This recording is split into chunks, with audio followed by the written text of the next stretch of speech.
Aloha! This is lesson 46 from A Course in Miracles with Hope Johnson. God is the love in which I forgive. God does not forgive because he is never condemned. And there must be condemnation before forgiveness is necessary. Forgiveness is the great need of this world, but that is because it is a world of illusions. Those who forgive are thus releasing themselves from illusions, while those who withhold forgiveness are binding themselves to them. As you condemn only yourself, so do you forgive only yourself. Yet, although God does not forgive, his love is nevertheless the basis for forgiveness. Fear condemns and love forgives. Forgiveness thus undoes what fear has produced, returning the mind to the awareness of God. For this reason, forgiveness can truly be called salvation. It is the means by which illusions disappear. Today's exercises require at least 3 full 5-minute practice periods, and as many shorter ones as possible. Begin the longer practice periods by repeating today's idea to yourself as usual. Close your eyes as you do so, and spend a minute or two in searching your mind for those whom you have not forgiven.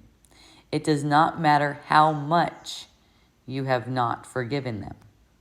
You have forgiven them entirely or not at all.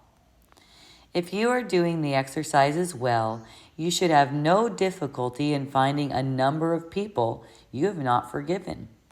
It is a safe rule that anyone you do not like is a suitable subject. Mention each one by name and say, God is the love in which I forgive you, name. The purpose of the first phase of today's practice periods is to put you in a position to forgive yourself. After you have applied the idea to all those who have come to mind, tell yourself, God is the love in which I forgive myself.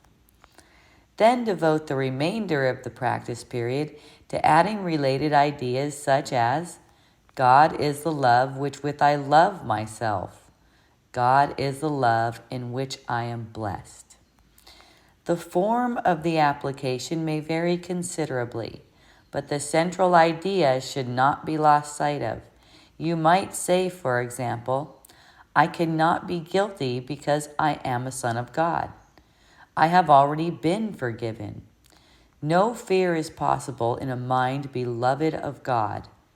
There is no need to attack because love has forgiven me. The practice period should end, however, with a repetition of today's idea as originally stated. The shorter practice periods may consist either of a repetition of the idea for today in the original or in a related form as you prefer. Be sure, however, to make more specific applications if they are needed. They will be needed at any time during the day when you become aware of any kind of negative reaction to anyone, present or not. In that event, tell him silently, God is the love in which I forgive you. So God is the love in which I forgive. That is the lesson for today. And I can tell you from experience that there is a lot of unforgiveness going on. It's very easy. Just like it says in the lesson, if you're doing it well, you're going to find several people right away that you haven't forgiven. And a little bit of unforgiveness is just the same as full unforgiveness.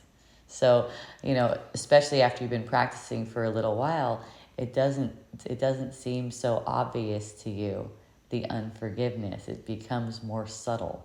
I know for me it becomes more subtle.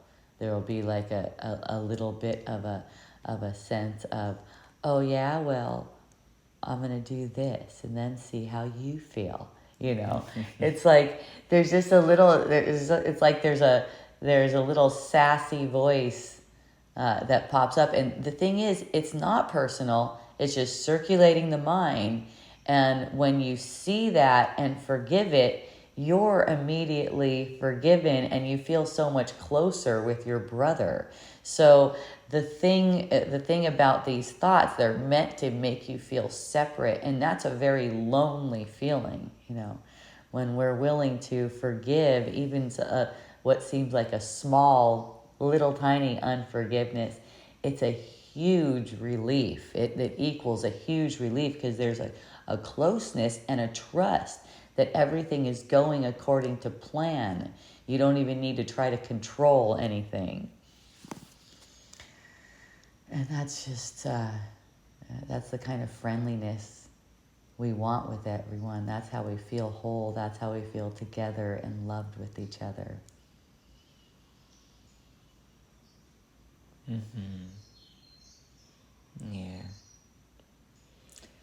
Yeah, one other insight that I can share is, from my experience, is that through unforgiveness, we have created separation, which makes it seem like that the word is outside of us. But really, the entire word is painted within us. We're not experiencing anything or anyone outside. When we look at it that way, then we'll see all these different kinds of sorrows that we have painted within ourselves because of a subtle dislike, because of a subtle upset, because of all these kinds of feelings that we have created. And one good thing to see is that even though we have painted this on ourselves, it has still not affected us. Yes. We are still the same. So seeing that place helps in applying both the things. One is knowing that I'm not affected by this. Second is knowing that word is not outside of me at all. I'm just pretending like it. So might as well remove all of this sorrow that I'm painting all over this. There's no need for it. Right. Yeah. If you're pretending, you might as well pretend in a way that's loving and happy and breeds happiness. Yeah, we can do that, or we can just stop pretending and know that everybody is really within me. And whenever even saying it to ourselves for a moment just unleashes this love that's always there. It just becomes revealed to us that what? You're sitting inside of me right now. And I have these thoughts which tend to create a certain vibe that somehow I don't like something.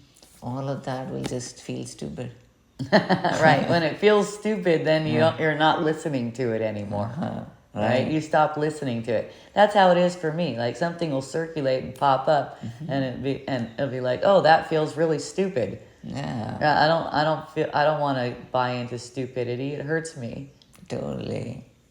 So it's good to use it even with closed eyes. We'll see thoughts or people's images flash through the mind. It's actually very clear then that it's all in the mind because it's flashing through. So you can decide, I don't want to keep that painting. Right. Similarly, practicing with open eyes as we go around, looking and saying to ourselves that is appearing in me. Right. Every groove, every line, everything that I see is appearing in me. What kind of a relationship would I have with it? Right. Yeah, well, the forgiveness is what brings it to that point where you're aware that it's inside of you. Right. It's hard to be aware that it's inside of you while there's unforgiveness because it takes making that person a stranger to you. So it's the forgiveness repeated over and over again that brings the mind to that point of revelation. It's like, it's all within me, right? It brings you to that point.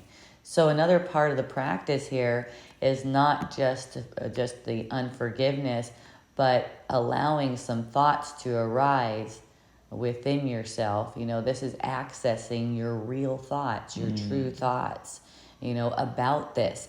God is the mind in which I forgive. You might think, this gives me the strength to forgive. Alone, I don't even have the strength or the will to forgive. But since God is the mind in which I forgive, oh, this is simple. I have all the strength of God behind me.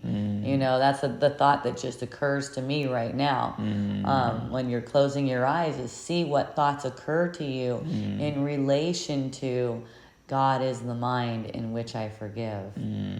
And that'll help you see how these are your real thoughts. And eventually you're just going to be listening to your real thoughts all day long, because that's all you want, because they feel so good. Yeah. Hey, have a beautiful practice. We love you.